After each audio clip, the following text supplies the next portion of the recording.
dari semua nuklir yang digunakan ini ada limbahnya nggak sih, Bu?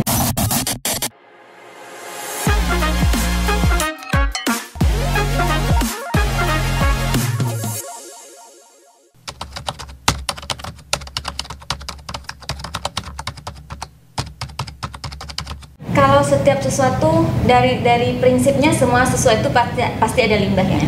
Nah, kalau untuk radiasi berarti radiasi pengion atau zat radioaktif tentu ada juga limbahnya.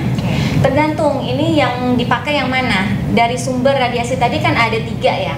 Kalau dia itu alat yang high voltage mesin, dia itu secara natural, kalau tidak dicolokkan ke listrik atau tidak mendapatkan energi listrik tidak akan menyala dan tidak akan menghasilkan radiasi pengion. Jadi limbahnya itu seperti alat elektronik juga jadinya. Jadi kalau untuk yang zat radioaktif itu tergantung juga. Nah, ini zat radioaktif ada beberapa macam. Ada zat radioaktif terbuka dan zat radioaktif terkapsul atau tertutup. Nah, yang terkapsul ini dia harus dilimbahkannya, harus dikembalikan ke negara asal. Karena biasanya zat radioaktif yang digunakan di Indonesia itu berasal dari luar negeri.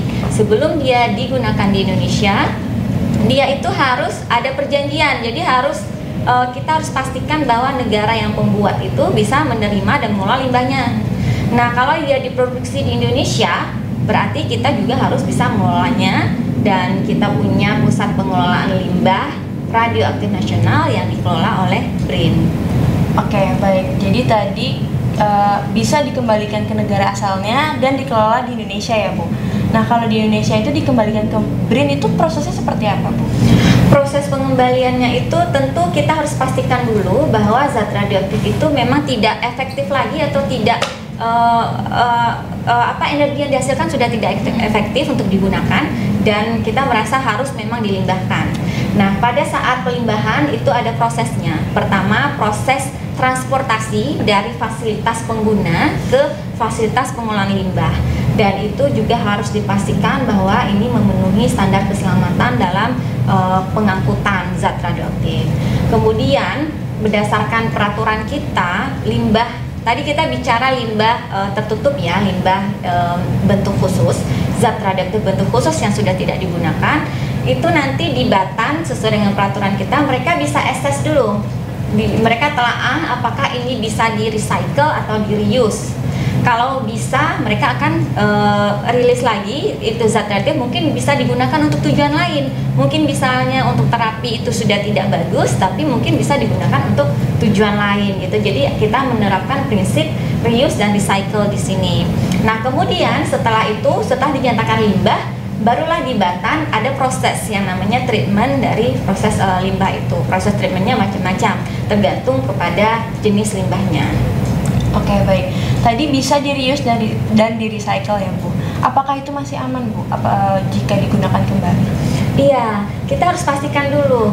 Kalau yang digunakan kembali itu tentu saja harus dipastikan Batan sebagai pusat badan research nasional, dia itu juga akan memastikan alat yang penggunaan kembali zat radioaktif ini itu aman, dan Bapeten itu akan mengeluarkan izin. Jadi setiap penggunaan zat radioaktif di Indonesia itu ada izin dari Bapeten, dan Bapeten harus pastikan ini bahwa penggunaan ini alatnya itu aman dan bisa kalau dalam pengangkutan juga aman, digunakan aman, jadi harus dipastikan. Oke, peran Bapeten apa sih, Bu, dalam memastikan bahwa limbah nuklir itu sudah aman?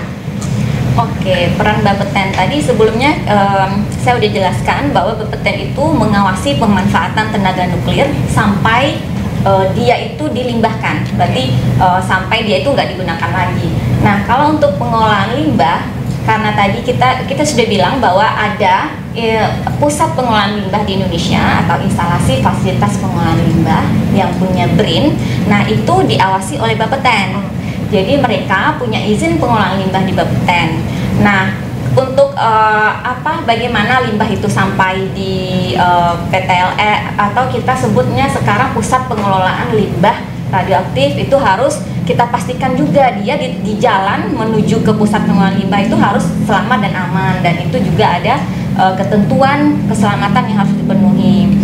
Kalau Bapeten itu kan fungsi dari pengawasan, cara mengawasinya itu ada 3 pilar utama. Pertama kan ada penyusunan peraturan, kemudian perizinan, kemudian inspeksi.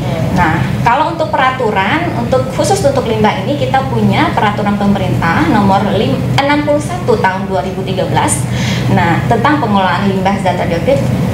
Dan di situ kita sudah mengatur bagaimana si penghasil limbah, kemudian bagaimana dia harus ditransfer ke luar negeri, atau dengan case apa dia itu harus dikelola di Batam, dan bagaimana pengangkutannya itu ada di peraturan pemerintah nomor 58 tahun 2015 tentang keselamatan radiasi dan keamanan dalam pengangkutan zat radioaktif. Jadi benar-benar diawasi. Ya.